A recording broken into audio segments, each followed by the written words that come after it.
لە مانگی شوباتی ئەمساڵ ڤایرۆسی کۆڕۆنا ڕووی لە هەرێمی کوردستان کرد و دەست بەجێ ناوەندەکانی خوێندن داخران. کۆرسی دووەم لە قوتابخانە و زانکۆ پەیمانگەکان نەخوێندران، کەچی لە قوتابخانە و زانکۆ پەیمانگە ئەلیەکان و خوێندنی پارالێڵ و ئێواران فشارێکی زۆر دەخەنە سەر قوتابیان تا ئەوەی کە پارەی کۆرسی دووەمی خوێندنیش بدەن. ئەمەش ناڕەزایەتی بەرفراوانی قوتابیانی بە دوای خۆی داهێنا و داوای بڕیارێکی دادپەروەرانە لە وەزارەتی خوێندنی باڵا و توێژینەوەی زانستی حکوومەتی هەرێمی کوردستان دەکەن. ئێستا خوێندکاران لە باردۆخی قورسی ژیاندان موچە نییە، ئیش و کار وەستاوە، ئەمانە هەمووی سەبەبن بۆەوەی کە قوتابی نەتوانێت قستی دووەمی بدات کە پارالێل.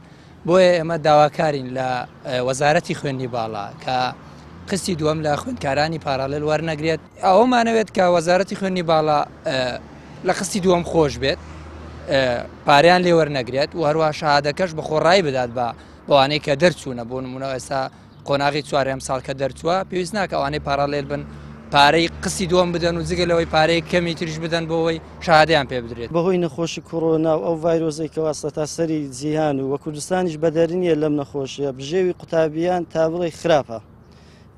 بۆیە ناتوانن لە ئێستادا ئەو بڕە پارەی کەوا دیاری کراوە بیدەن. داواکاری ئێمە وەکو قوتابیانی پارالێل ئەوەیە لە وەزارەتی خوێندنی باڵا کەوا سمیستەری دووەم دیارە دەرس زۆر کەم خوێندراوە، کەمتر لە مانگێک. داواکاریمە ئەوەیە لێخۆشبوون هەبێ لەو پارەی کەوا لە سمیستەری دووەم نەیدێن ئەگەر بکرێ، ئەگە هەر نالانی کەم ڕێژەیەکی بەرچاو کەم کرێتەوە.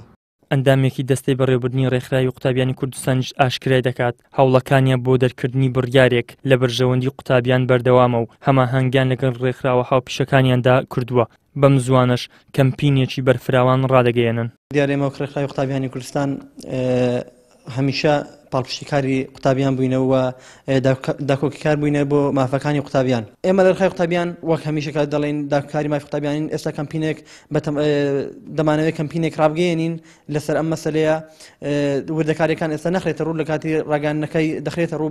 ڕێکخراوی قوتابیانی کوردستان پێشتر لە 6 ئایار لە ڕاگەیاندراوێکدا داوای لە هەردوو وەزارەتی پەروەردە و خوێندنی باڵا کرد کە بڕیاری لێخۆشبوون لە کرێی خوێندنی وەرزی دووەمی قوتابخانە و زانکۆ ئەهلیەکان و پارالێڵ و ئێواران بدەن. بۆ هەمان مەبەستیش سکرتێری ڕێکخراوی قوتابیانی کوردستان لە 12 ئایاری ئەم مانگەدا نامەیەکی کراوەی ئاراستەی هەردوو وەزیری پەروەردە و خوێندنی باڵا کرد و تیایدا سکاڵا و نەهامەتی سەدان قوتابی کەم دەرامەتی ئاراستەی هەردوو وەزیر کرد کە فشارەکانی قوتابخانە و زانکۆ ئەهلیەکان وەڕەزی کردوون چون بەهۆی بێموچەی و قەیرانی دارایی و ڤایرۆسی کۆڕۆنا کە 3 مانگە جوڵای وەستاندووە ناتوانن پارەی کۆرسی دووەم دابین بکەن. لە ئێستادا هەموو چاوەکان لەسەر هەردوو وەزارەتی پەروەردە و خوێندنی باڵان تا بڕیارێک لە بەرژەوەندی قوتابیان بدەن و لەو ناڕەحەتی و گیر و گرفتانە دەربازیان بکەن. ئیدریس محەممەد، کەناڵی ئاسمانی پەیام، هەولێر.